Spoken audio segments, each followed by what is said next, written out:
The relentless beep, beep, beep of the heart monitor was the soundtrack to Sarah Miller's suspended reality. Just before the world dissolved into this gray, muffled existence, she'd been driving home from her graphic design job in downtown Toronto.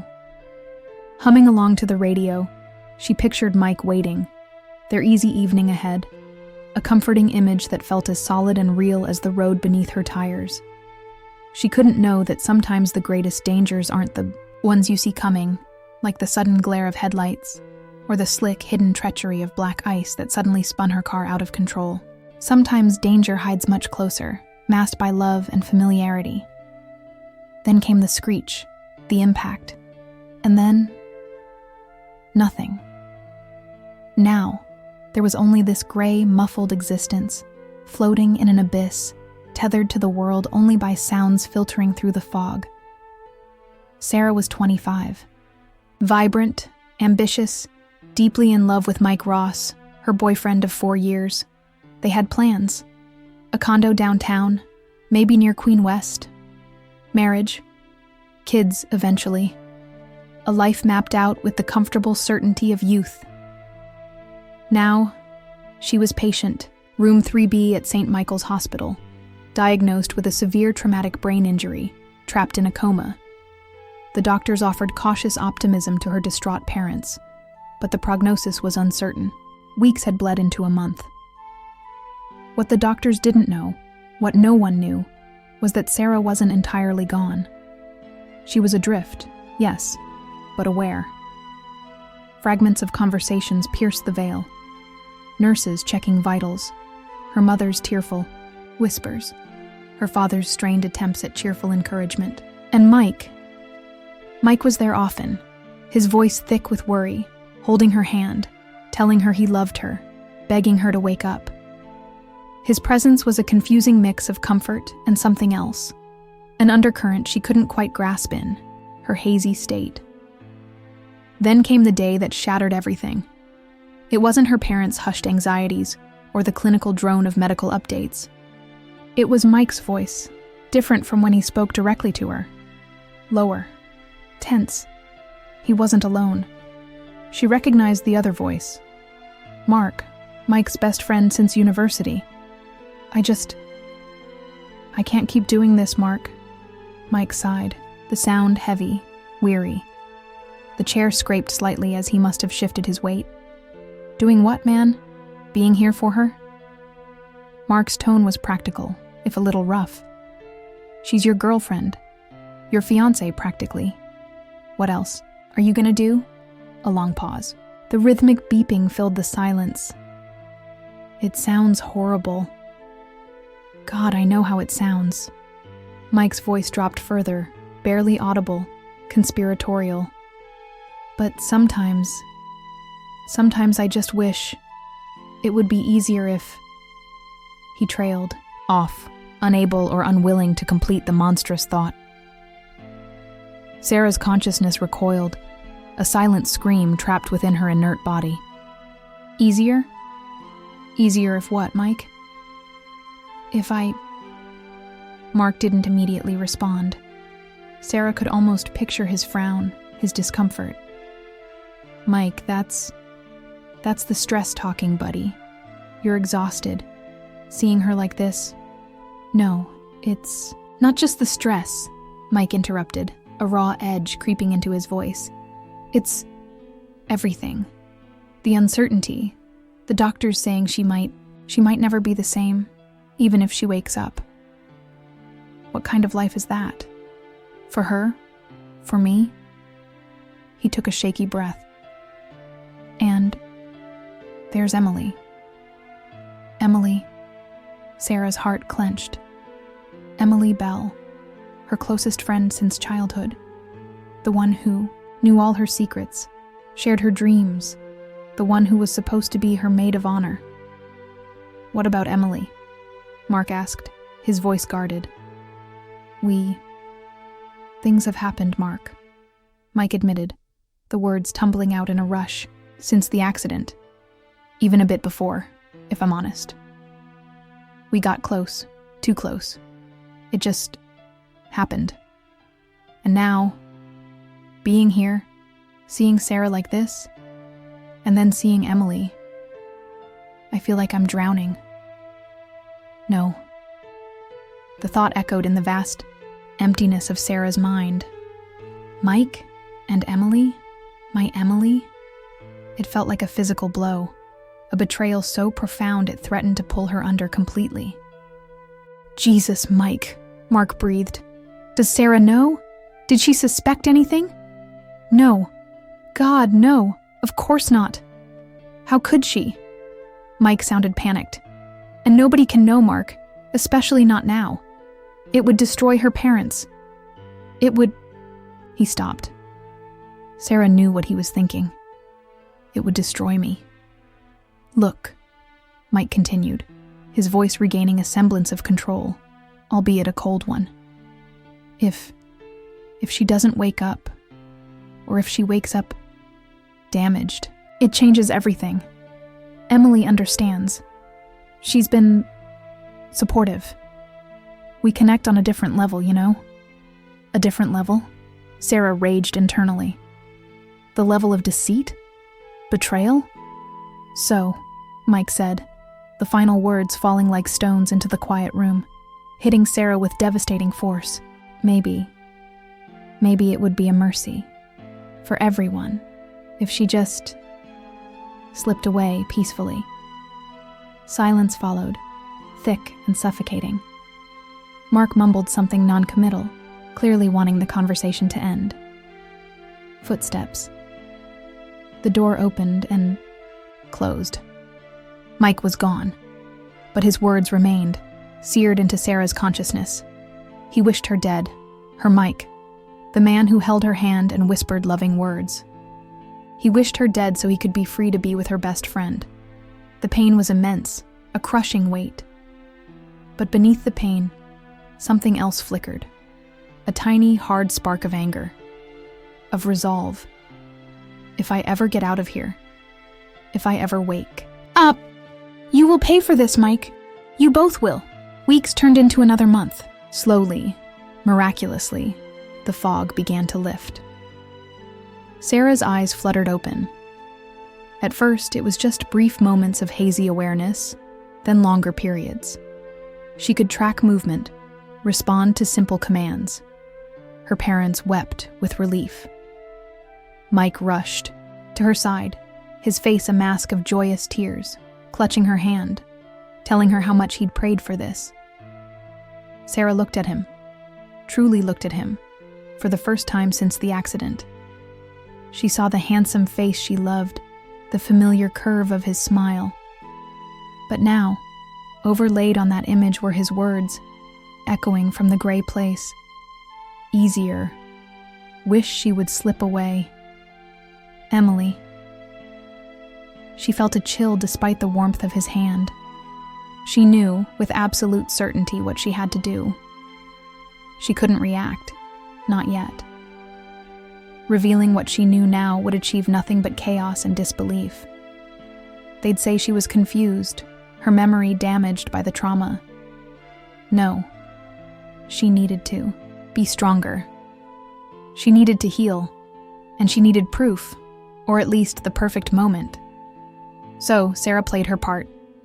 She was the grateful survivor, weak but recovering. She offered Mike a tremulous smile, squeezed his hand weakly. When Emily visited, her eyes filled with what looked like relieved tears, Sarah forced herself to accept the hug, fighting back, the bile rising in her throat. Emily gushed about how worried everyone had been, how she and Mike had supported each other through the ordeal. Oh, I bet you did, Sarah thought grimly.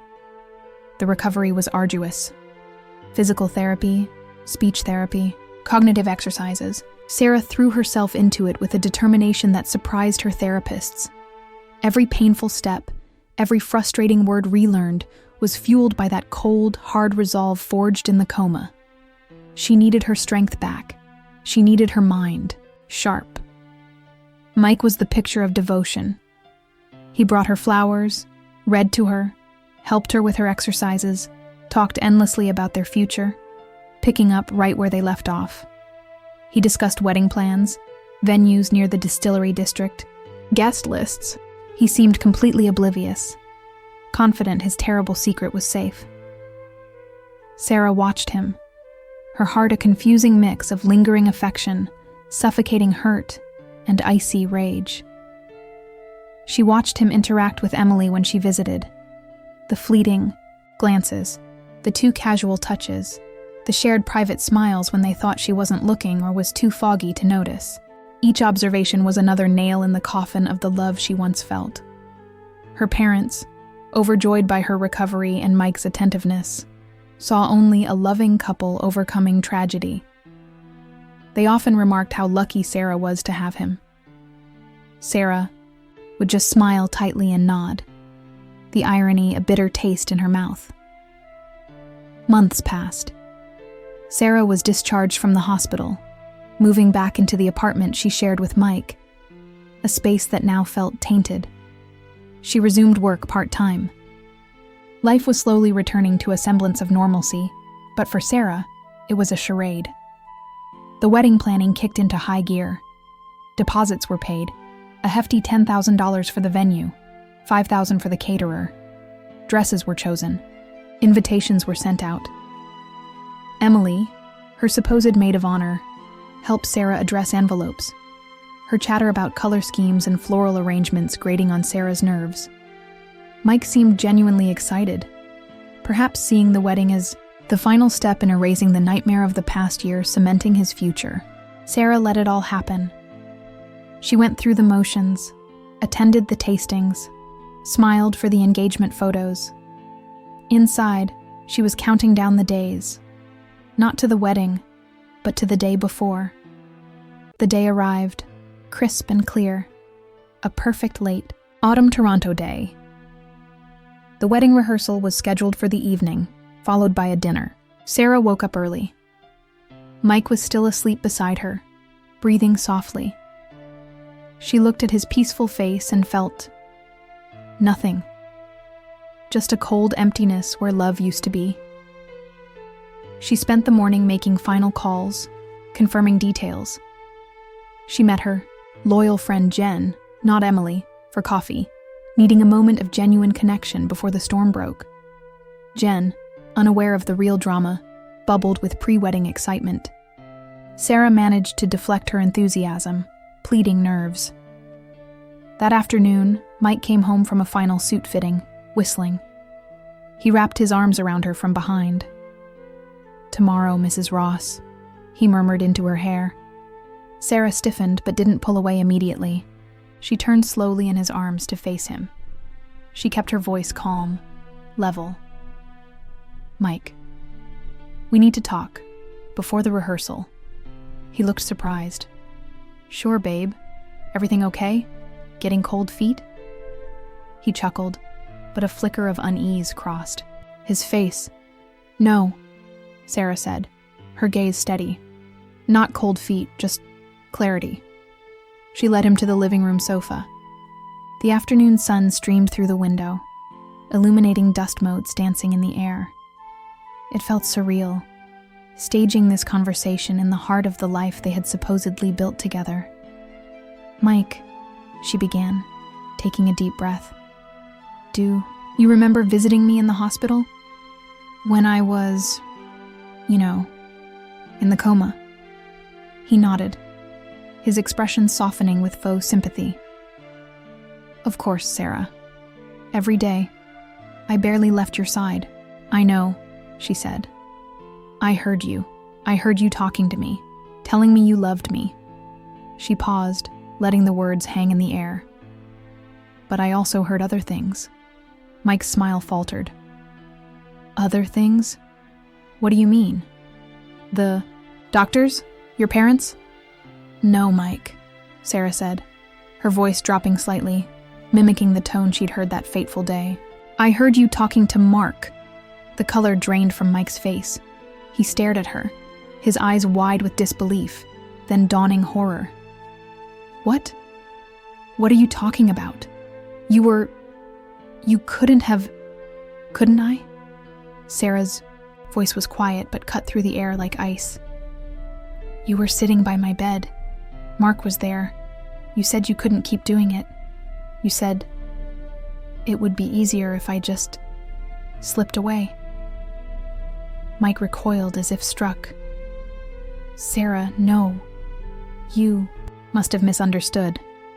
The drugs, the injury, your memory. My memory is perfectly clear, Mike, she interrupted, her voice hardening. You wished I would die. You said it would be a mercy. For everyone.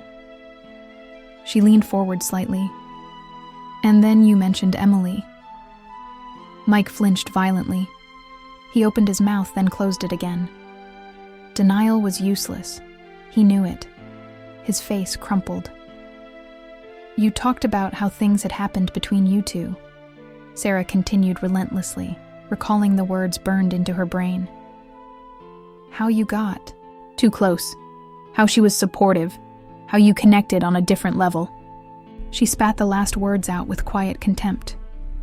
While I was lying there, helpless, potentially dying, the man who claimed to love me was wishing for my death so he could be with my best friend. Tears started streaming down Mike's face. He reached for her hand. Sarah, I am so sorry. I was terrified. I was confused. I wasn't thinking straight. It didn't mean anything. Sarah pulled her hand away sharply. Didn't mean anything? She echoed, her voice rising slightly for the first time. Wishing me dead didn't mean anything? Carrying on an affair with my best friend didn't mean anything? Letting me go through months of recovery, planning this entire wedding, letting me believe in a future with you. None of that meant anything? I love you, Sarah, he choked out, desperation in his eyes. I was weak. I was stupid. I made a terrible mistake. But I love you. Emily. It was a mistake, a symptom of the stress. Please, Sarah, please don't do this. We can get past this. We're supposed to get married tomorrow. No, Mike, Sarah said, standing up. Her voice was firm, devoid of tears, filled only with a chilling finality. You were supposed to get married tomorrow. I was supposed to marry a man who loved me, cherished me, supported me. Not a man who wished for my death when times got tough, and certainly not a man who betrayed me with someone I trusted like a sister. She walked towards the bedroom. The wedding is off. Everything is off. I want you to pack your things and leave. Now.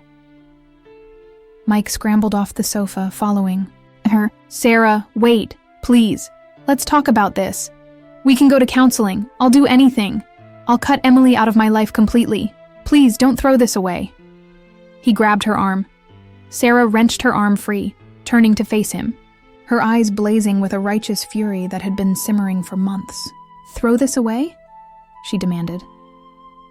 What exactly am I throwing away, Mike? A lie? A relationship built on deceit and betrayal? Your love isn't worth the air it takes to speak it. You had your chance to be a decent human being while I was lying helpless in that hospital bed. You failed. Miserably. She pointed to the door. Get out. Tell Mark. Tell Emily. Tell whoever you need to tell. But the wedding is canceled. We are over. And don't you ever, ever think for 1 second that your apologies mean anything to me now. It's too late. Mike stared at her, his face a mask of desperation and dawning realization. He saw the unwavering resolve in her eyes. The man who had wanted an easier way out was now facing the hardest consequence of all, the truth. He stammered, pleaded, sobbed, but Sarah remained unmoved. Finally, defeated, he stumbled towards the bedroom to pack, the sounds of his broken apologies echoing in the apartment that was no longer theirs. Sarah stood tall, breathing deeply. The weight that had crushed her for months was finally lifting. There would be fallout.